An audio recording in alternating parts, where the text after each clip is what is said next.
आज मदारिस पे जो जालिम की नजर है मिट जाएगा वो खुद, उसे क्या इसके खबर है। अल्लाह का जिंदा यही फर्ज। मुहतरम से दरख्वास्त करते हैं कि हजरत वाला कुर्सी खिताबत पर तशरीफ़ लाकर और अपने मवाइज़ हसना से मुख्तसर से वक्त में हम लोगों को सरफराज फरमाकर अपनी मुस्तजाब दुआ के ज़रिए से आज की इस मजलिस का इख्तिताम फरमा दें।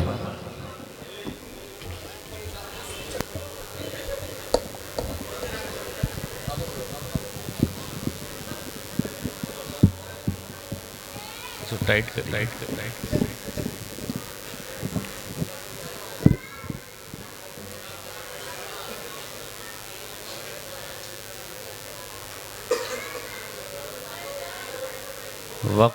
वक्त बहुत तंग हो चुका।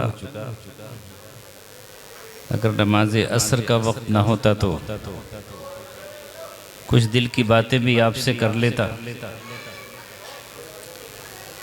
और हमारे मीडिया सेंटर के साथी लाइव इस प्रोग्राम को चला रहे हैं। कुछ लोग बेचारे मुंतज़िर थे, मेरे पास मैसेज आ रहे थे कि आप कब बैठेंगे। अब मैं उनसे तो यही कहूँगा कि आट के बैठे भी न थे कि निकाले गए। और मीरापुर में भी इन्होंने ये किया कि हमारा बयान सिर्फ 20 ही मिनट चलाया। लोग बेचारे मचल के रह गए और दिल पकड़ के रह गए। तो वक्त तो है नहीं, अगर आज की नमाज माफ़ हो तो कुछ बोल लूँ। छोड़ दें आज असर की नमाज जलसे के, उसमें क्या है। तो कैसा है माना अबराबुल हक साहब को क़यामत में पेश कर देंगे कि हजरत जाने और क्या इरादा है। बावुज़ू हैं, वुज़ू करेंगे,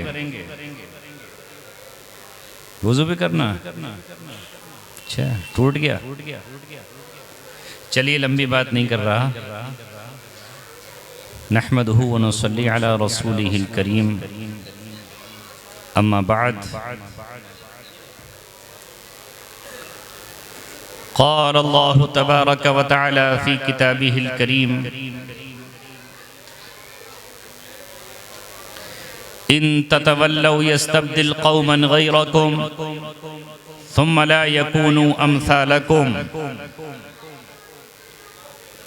अल्लाह ताला का इस आयत के ज़रिए आज से 1400 बरस पहले से लेकर आज तक और आज से लेकर के क़यामत तक एक ऐलान है, एक पैगाम है। तमाम मुसलमानों को एक मैसेज देना है कि अगर तुमने अल्लाह तबारक व तआला से रूगर्दानी की, उसके हकाम से मुंह मोड़ा, उसके नबी की सुन्नतों से रिश्ता तोड़ा और तुम अल्लाह तबारक व तआला की तरफ पलट कर नहीं आए, इन ततवल्लौ, अगर तुमने किनारा कशी कर ली, रुख फेर लिया, तो अल्लाह तबारक व तआला को तुम्हारी कतअन जरूरत नहीं है कि वो तुम्हारी वजह से अल्लाह रब्बुल इज्जत किसी चीज का मोहताज हो। वल्लाहुल गनी व अंतुमुल फुकरा, अल्लाह तबारक व तआला गनी है और तुम सब के सब मोहताज हो। हमें उसकी जरूरत है, उसे हमारी जरूरत नहीं है। इसलिए हमें अपनी खुशनसीबी पर नाज करना चाहिए और फख्र करना चाहिए और इसे अपनी सआदतमंदी समझना चाहिए कि अल्लाह ताला ने हमारा इंतखाब फरमाया। आखिरी उम्मत के तौर पर आखिरी किताब हमें अता फरमाई, अपने नबी की उम्मत में पैदा फरमाया। ऐ मेरे मुसलमानों, ये कहने की बातें हैं, मगर आज हमने अपना रिश्ता इस्लाम से भी तोड़ लिया। नाम का ईमान हमारे पास है, बाकी कुछ नहीं बचा। और उसी वजह से आज मुसीबतें हमारे सरों पर मुसल्लत हैं। जो हालात हम पर हैं वो किसी से ढपे और ढके और छुपे नहीं हैं। क्या कहें, किससे कहें, किसको दिल दिखाएं, किसे जख्म दिल दिखाएं। सामने से बज़ाहिर वो मुसलमान है, लेकिन उसके दिल में मुसलमानों ही की तरफ से बुग़्ज़ है, नफरत है, अदावत है। प्यार खत्म, मोहब्बत खत्म, नेक जज्बात खत्म, खैर ख्वाही का जज्बा खत्म। हम जैसे आदमी का रोजाना जब इन जैसे लोगों से सामना होता है तो दिल जलकर कबाब हो जाता है और अपना ही खून खुश करके हम अपने ही को हलाकत की तरफ डालते हैं। आज ही एक शख्स से बात हो रही है एक जलसे में, मुसलमान है, कह रहा है मुसलमानों के साथ ये होना ही चाहिए, उन पर जालिम मुसल्लत बादशाह होने ही चाहिए। उस जाहिल को कौन बताए कि अल्लाह के रसूल तो दुआ कर रहे हैं, अल्लाहुम्मा ला तुसल्लित अलैना मन ला यरहमुना, अल्लाह हम पर उन लोगों को मुसल्लत मत कर देना जो हम पे रहम ना करें। और वो कह रहा है कि मुसल्लत होने चाहिए। अब बताओ कहां जाओगे आप? बहस पर बहस कर रहा है। मैंने कहा वो हो जो दूसरे के साथ हो रहा है, तब तुझे पता चले।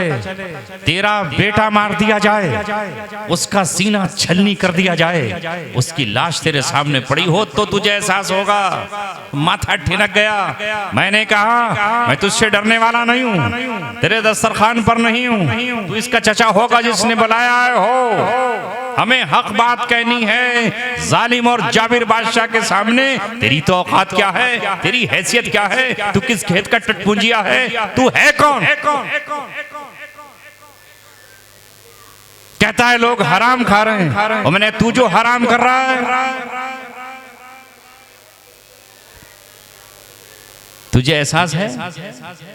ये है आज मुसलमानों का हाल। हाय मेरे दोस्तों, ये क्या कहूं आपसे। फिर मैंने अपने आप को मलामत की और मैंने कहा कि मैंने ही कुरान का हुक्म पूरा नहीं किया और मैंने ही कुरान करीम की आयत को फरामोश कर दिया। और फिर मुझे अचानक आयत याद आई तो मैंने कहा मेरे रब ने सही कहा 1400 बरस पहले, वइज़ा खातबहुमुल जाहिलून क़ालू सलामा।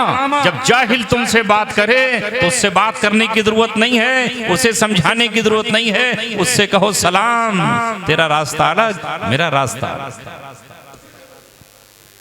फिर मैंने तकरीर के बाद ये बात कही वहां पर, मैंने तुम्हारा दुश्मन आज के दौर में सबसे बड़ा दुश्मन, तुम्हारा सबसे खतरनाक दुश्मन, सबसे खौफनाक दुश्मन, सबसे दहशतनाक और वहशतनाक दुश्मन जिहालत है। इसलिए कि जो जाहिल होता है वो अबू जहल की थोड़ी सी निस्बत रखता है, जिद्दी होता है, हर धर्म होता है, उसकी समझ में बात नहीं आती। अल्लाह के रसूल ने जिहालत के शर से पनाह मांगी है। आखिरी बात कह रहा हूँ, इल्म के चराग रोशन करो, अपने बच्चों को तालीम दिलाओ, अपने बच्चों को कुरान और हिकमत सिखाओ। तुम अगर अनपढ़ भी हो तो अनपढ़ होना गुनाह नहीं है। मैं लफ्ज़ जाहिल की बात कर रहा हूँ। जाहिल वो है जो कुरान के मुकाबले पे अड़ जाए, जो सुन्नत के मुकाबले पे अड़ जाए। उस शख्स की दाढ़ी कटी हुई थी, मैंने कहा तू दूसरों को हराम खाते हुए तो देख रहा है, तू भी तो हराम कर रहा है। कह रहा किसने कहा दाढ़ी कटाना जायज नहीं है? दाढ़ी कटाना तो जायज है और हराम कहाँ है? अब क्या करोगे आप? उसने हराम को खुद ही हलाल कर लिया, खुद ही इमाम हनीफा बन गया, खुद ही इमाम शाफी बन गया। वो क्या हाल हुआ उसका? अरे गुनाह करो तो कम से कम गुनाह को गुनाह तो जान लो। मैंने आज तक ऐसा आदमी बहुत कम देखे हैं कि जो दाढ़ी कटा रहे हैं और ये कहते हो कि नहीं हम तो सही कर रहे हैं। कम से कम वो एहसास करते हैं कि हमसे गुनाह हो रहा है। शराब पीने वाला शराबी भी एहसास करता है कि मैं गुनाह कर रहा हूँ, जिनाकार भी एहसास करता है कि मैं जिना कर रहा हूँ। मगर ऐसे जाहिल हमारी कौम में मौजूद हो तो मौलाना अबरार साहब क्या उसको समझ देंगे और क्या करेंगे। अल्लाह हमें जिहालत के शर से हमारी हिफाजत फरमाए। खैर, आगे कुछ कहने का मौका नहीं है। अब आपकी समझ में बात आई? ये मैंने दर्द दिल रख दिया है, मुझे रखना था। इसलिए मेरे दोस्तों, कभी उलमा की महफिल में बैठो तो अपनी तरफ से हदीस और शरीयत की बातें मत पकड़ो। हदीस में आता है कि बाज दफा एक शख्स अपनी जुबान से एक लफ्ज, एक जुमला सिर्फ ऐसा निकाल देता है कि उसकी वजह से वो 70 साल तक जहन्नम में गिरता चला जाता है। अगर किसी ने सुन्नत नहीं रखी वो गुनाह होगा या सुन्नत को छोड़ेगा, लेकिन अगर उसने सुन्नत का मजाक उड़ाया और सुन्नत को मजाक उड़ाया या अल्लाह की हराम करदा चीज को हलाल जाना, उसी वक्त इस्लाम से खारिज हो गया, निकाह उसका टूट गया, नमाज जनाजा उसकी जायज नहीं है और मुसलमानों के कब्रिस्तान में दफन करना उसका हराम है। इसलिए सोच समझ के गुफ्तगू किया करो। मैं तकरीर नहीं कर रहा, मैं थका हुआ बहुत था। एक बात और कहता हूं जो कहना है मुझे। इस्लाम में वादा खिलाफी और वादा पूरा करने का कोई उसूल है नहीं है? ये चितौड़ा कलां तुम्हारे बराबर में है ना? जलसा हुआ वहां, आज हुआ। मुझसे तारीख ली, मैंने मौलाना को कहा कि भाई मौलाना अबरार साहब कह देंगे तो मैं आ जाऊंगा,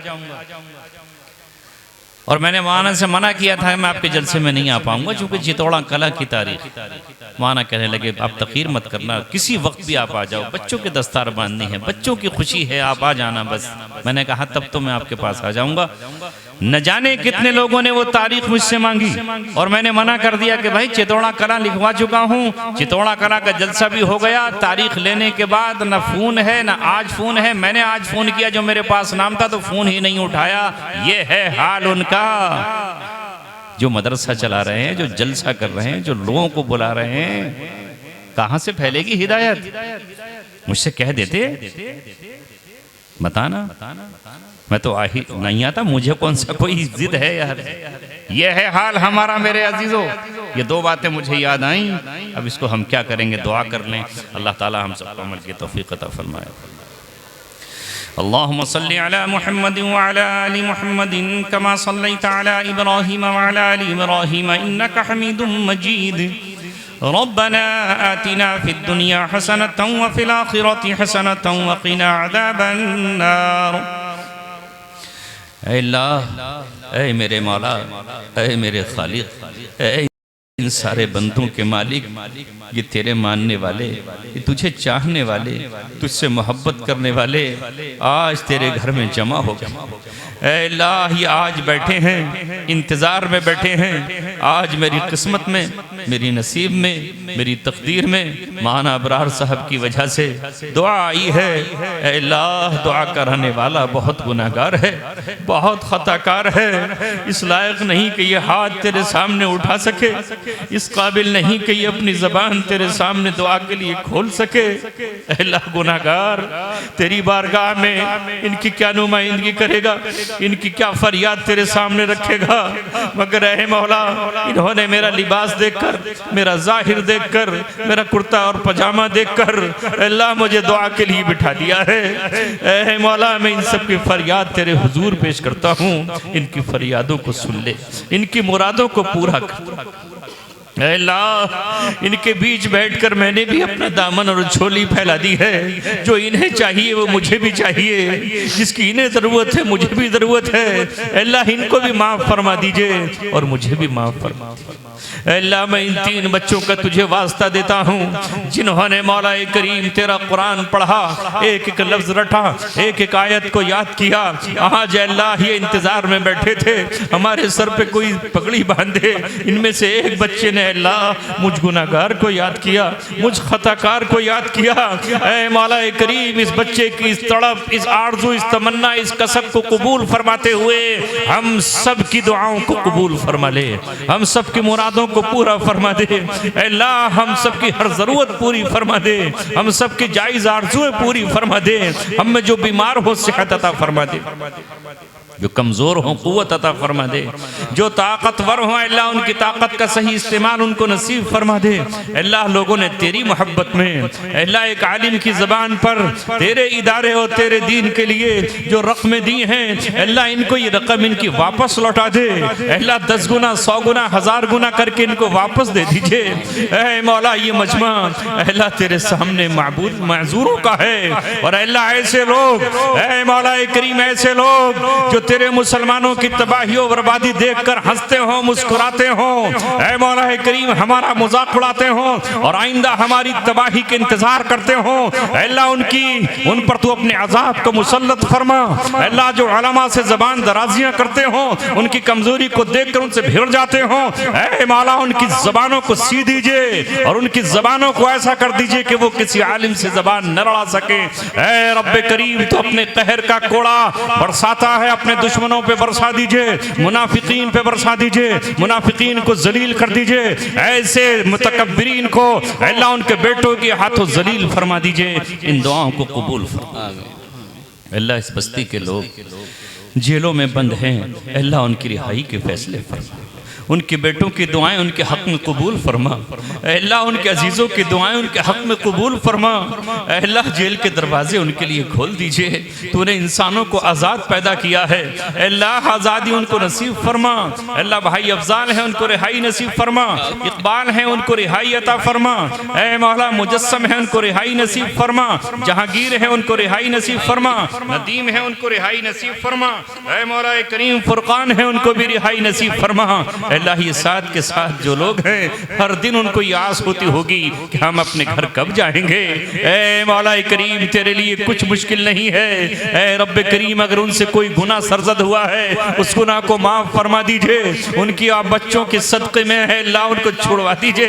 अल्लाह अज़ीज़ व क़रीब के आंसू को कबूल फरमा कर छुड़वा दीजिए। उनकी अपनी तौबा कबूल फरमा दीजिए। ऐ रब्बे करीम तू तो डाकुओं को भी रिहाई दे देता है। ऐ मौला तू तो चोरों को भी रिहाई दे देता है। ऐ मौला करीम तू बड़े बड़े मुजरिमीन को भी छोड़ दिया करता है। ऐ रब्बे करीम इन साथ के साथों को भी रिहाई नसीब फरमा। ऐ अल्लाह हम तुझसे कह सकते हैं तो करने पर आए तो 1 मिनट में ताले खुल जाएं, 1 मिनट में अल्लाह जमानतें हो जाएं, 1 मिनट में अल्लाह केस बरी हो जाए। जज का कलम तेरे हाथ में है, जज की उंगलियां तेरे कब्जे इख्तियार में है, उसकी रोशनाई अल्लाह तेरे कब्जे इख्तियार में है। अल्लाह जज जिसको चाहे जमानत दे दे मगर वो जमानत उसी को देगा जिसको तू दिलवाएगा। अल्लाह हम इनके हक में भी फरियादी है और पूरी रुए जमीन पर जहां कहीं भी अल्लाह कोई भी मुझे जेल में बंद हो अल्लाह उसको रिहाई की नसीब कैद से आज़ादी नसीब फरमा।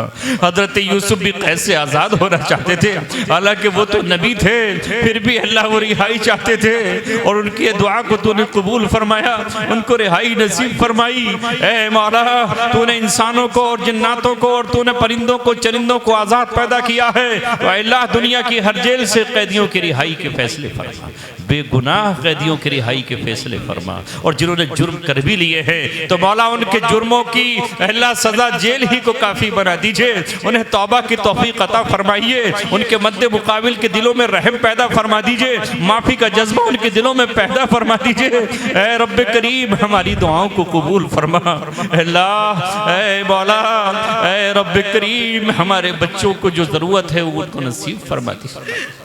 मेरी कौम के वो बच्चे अल्लाह जो पढ़ रहे हैं स्कूलों में हैं, कोई इंटर में है, कोई हाई स्कूल में है, कोई बीए में है, कोई कुछ कर रहा है, इनकी आंखों में जुगनू है, ख्वाब हैं अल्लाह बड़ा बनने की अल्लाह सोचे हैं, फिक्रे हैं अल्लाह इन सबको आला नंबरात से कामयाबी अता फरमा। अल्लाह मदरसे के वो तालिब इल्म जो बिस्तरों पर लेट कर रात दिन तेरी किताब पढ़ रहे हैं अल्लाह रूखा सूखा खाना खा लेते हैं, नन्हे मुन्ने बच्चे माओ को छोड़कर परदेश में पड़े हुए हैं। मौला गरीब न खाने को है न कुछ है। रब्बा इन तालिब इल्मों के हाल पर रहम फरमा दे। इनके माँ बाप ने तेरी मोहब्बत पे इनको भेजा है, कोई किसी मजदूर का बच्चा है, कोई किसी गरीब का है, कोई किसी मिस्कीन का है, कोई किसी बेवा का है, किसी टूटे बूटे घर से बच्चे आए हैं उम्मत के। अल्लाह दिल को इनकी तरफ माइल फरमा दीजिए, इनके भी ख्वाब है, इनके भी आरज़ुएं हैं। अल्लाह अमीरों को अल्लाह ये तौफीक दे के वो इनको फल खिलाने लगे, अच्छा पहनाने लगे, अच्छा खिलाने लगे। हमारे उलमा और हाफिज अल्लाह दिन रात बैठे हुए हैं, तेरी किताब बच्चों को पढ़ा रहे हैं, मखारिज बताते हैं, थोड़ी सी तनख्वाह है, मामूली से गुजारे के लिए वजीफ़ा है, वो भी साल भर तक से पहले ख़त्म हो जाता है।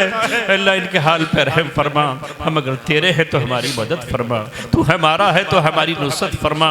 ऐ रब तुझसे मांगने को तो बहुत जी चाह रहा है, बड़ा मुबारक मजमा है, मगर तेरा हुक्म नहीं तोड़ेंगे, तेरा फ़र्ज़ नहीं छोड़ेंगे।